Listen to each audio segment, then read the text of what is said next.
кой ректор постъпва И защо нямаме право да по-морално? решим? Чакайте, много неща. Първо, кой от вас беше в залата, когато аз говорих? Всички. Така, употребих ли аз думата емигриране? И не ви ли е неудобно, че спекулирате и до сега? Употребихте, отидете в чужбина. Когато някой колега каза, ако не ни харесва в Софийския или в Нов Български, или ако не ни харесва и в България, тогава казах, когато не ни харесва в България, няма желязна завеса, отивайте в чужбина. Не ви ли е неудобно да спекулирате? Добре, Не ви ли е неудобно? Защо вие не излезете пред медиите да кажете вашата позиция? Откакто сте излезли това клипче, един път не сте излезли пред медиите да си кажете позиция. Още на следващия ден, когато възникна проблема, в няколко вестника и в медиите, аз казах моята позиция каква е. Моята позиция, след като стоя тук и мисля за вас, е достатъчно ясна, че аз съм радетел във всичките си изказвания, че човек трябва да отиде да учи в чужбина само когато знае къде отива, при кого отива и какво да научи.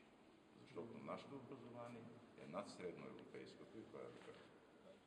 И това го доказва непрекъснато мобилността. Значи конкретният повод да сме тук, поне лично моят е при вас, че ние си напуснахме залата, отидохме в Софийския, решихме да бъдем с колегите ни там. Аз ви благодаря за това.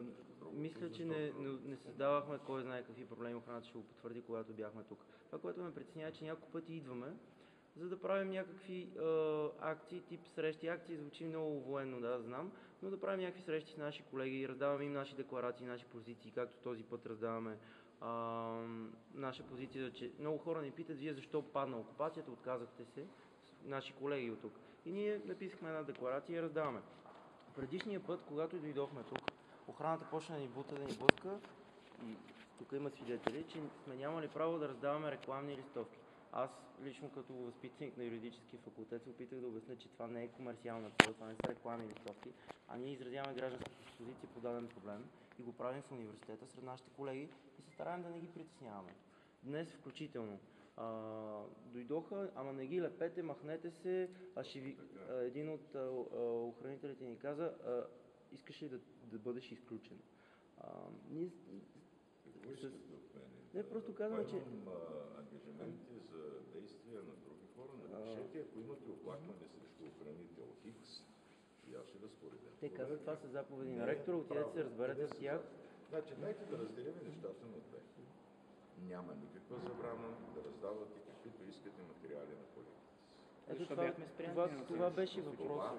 Няма и не може да има забрана. Вие може да им раздавате лекция, която сте размножили или сте чули.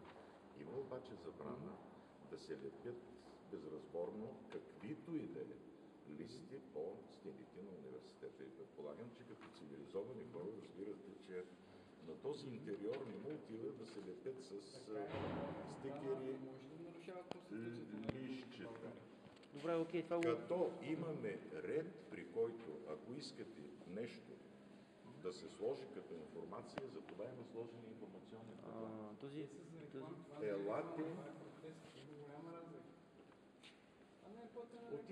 Отиваме пак в разговора какво място е университета, където имаме различни позиции. Да. Това го разбрахме. Няма смисъл да влизаме в такива спорове, защото ние ще ги лепим, те ще ги разлепят. Новогодишни студенти, спомняте се, че имаше какви ли не бележки, включително за курсови работи, някой търсил квартира, някой търсил това. Няма как университета да го превърнем целият лепен с... Това, което може да направим в последствие предложение за как тази заповед... информационни табла, където се поставят, и аз лично бих ви разрешил това да го поставите в информационни табло, ако се обърнете.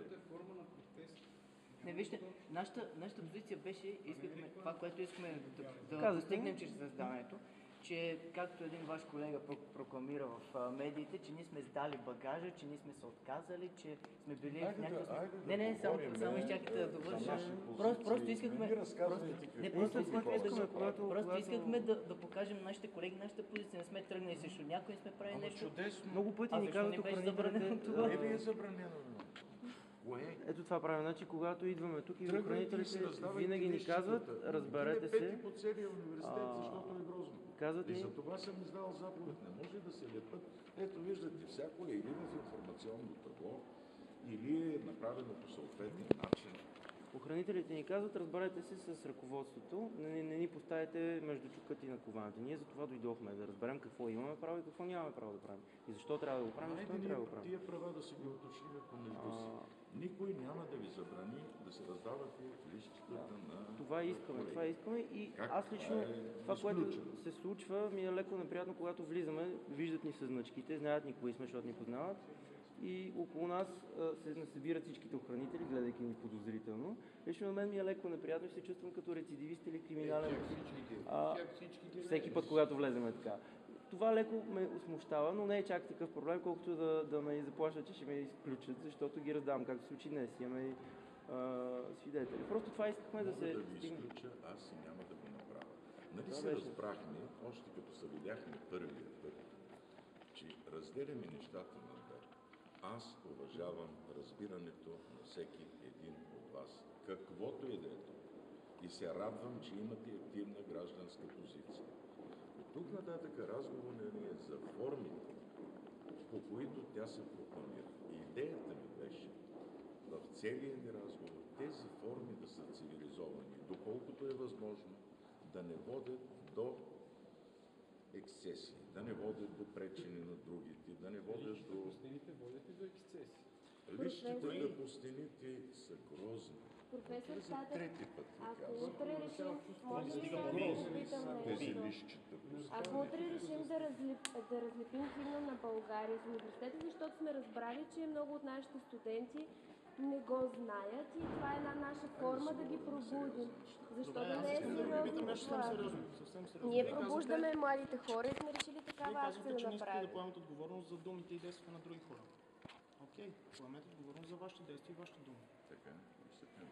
Думите, които казахте пред нас в залата, че трябва да отидем в чужбина, излязоха в ефир. Много хора ви заклеймиха. Според мен, ако имате морал, е редно да си подадете оставка. Мисля, че този въпрос, още след като спекулативно, всъщност и сега снимате без да сте ми поискали разрешение. Което не знае кой ви подучва, но нито е възпитано, нито е конституционно, нито е ред.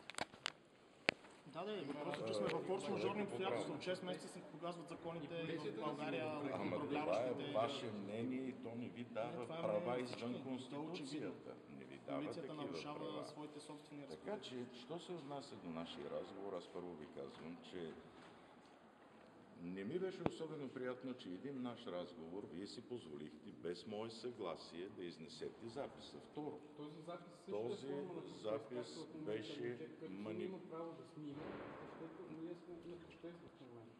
и аз съм излязъл и пак говоря с вас достатъчно дълго. Нека да отговори, Какво господин. търси? Какво търсите? Вие търсите конфликт или нещо друго. След като стана, Не, не търсим след конфликт. като стана нашия разговор, Да. и пак казвам, изнесахте парченци. Защо не изнесахте други неща от нашия разговор, когато коментирахме как да се Ние развива? дадохме абсолютно целия разговор. Когато ви давах съвети и на следващия ден ми се обадиха от 5-6 печатни медии и няколко телевизии. Въпросът го разискахме, аз си казах позицията Коя телевизия? и стана дума, значи първо бях в БНТ, после в BTV, След като излезе в кадрите. Нова, разбира се, След кадрите. Нова Пекево бяхме с След Михаил кадрите. Неделчев. След кадрите, показани в Господари на ефира, с вашата реч в залата. Така, и какво имаше в моята реч? Не, вие след това не сте влязли пред мен. А защо трябва да изляза? Защо не го направите? Защото за мен въпросът беше приключен, тъй като ние го изкоментирахме преди това. Други въпроси имате ли към мен, колеги? Не ми отговорихте на въпроса дали според вас не е морално след тези думи, които голяма част от обществото ми заклейми да си подадете Ректора оставка. го избира общото събрание. И общото събрание на университета е това, което може да поиска оставка.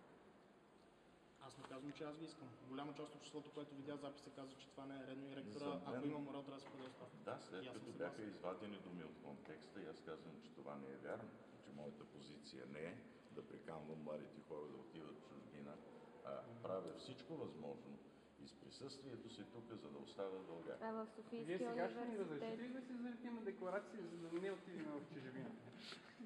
Разрешавам ви да я раздават. Моля ви, не е лепете. Раздавайте я. Или ако искате да я поставите, да направим това по реда, по който е в съответното информационно. А може ли още един въпрос? Понеже четох, че с господин Гечев сте били част от системата на ДС.